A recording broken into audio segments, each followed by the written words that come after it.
People living in the nation of Mozambique along the southern coast of Africa woke up to pretty surprising news this week. Not a ton has been happening in Mozambique in recent years, but this really rattled them a little bit. The Biden administration informed the people of Mozambique in a presidential proclamation supposedly signed by Biden himself that they are no longer allowed in the United States. Now, it's nothing personal. It's Ômicron, the new COVID variant that has been used to justify lockdowns around the world. The problem is, and the confusion came from the fact that there is no Ômicron in Mozambique. There's not a single case of it in the country.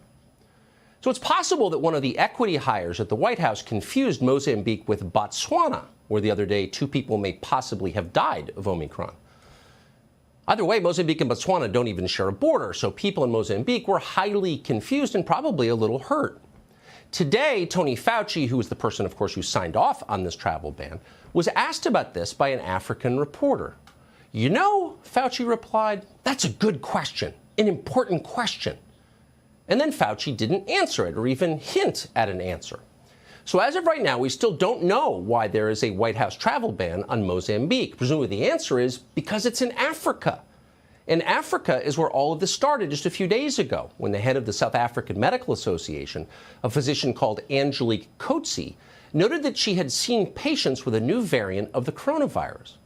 Within hours of her saying that, politicians in the United States and many other countries began planning elaborate and highly punitive new measures against their own populations. From her office in Pretoria, Dr. Coetzee watched all of this happen with her jaw open. She was horrified. Quote, I have been stunned at the response, Coetzee wrote today in a piece for the Daily Mail. No one here in South Africa is known to have been hospitalized with the Ômicron variant, nor is anyone here believed to have fallen seriously ill with it, end quote. In other words, Ômicron, whatever it is far less dangerous than pretty much everything else that's currently going on in South Africa at the moment. But it didn't matter. By this point, the Biden administration had stopped listening to Dr. Angelique Coetzee. They'd gotten what they needed from her, and they moved on. So here's Tony Fauci today announcing that the terrifying scourge of Ômicron has reached our shores.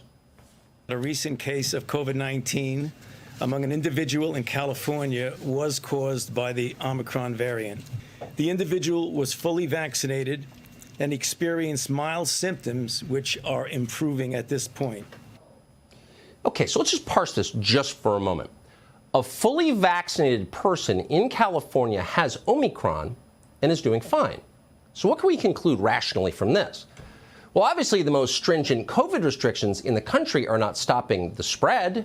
So maybe the lesson here is viruses are very hard to stop. Sometimes they're virtually impossible to stop because they spread with remarkable efficiency. In the case of coronaviruses, they live in animals, so they're never going away, ever, no matter what.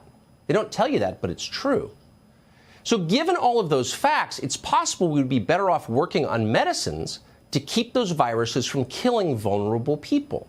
That seems like a rational approach to the problem.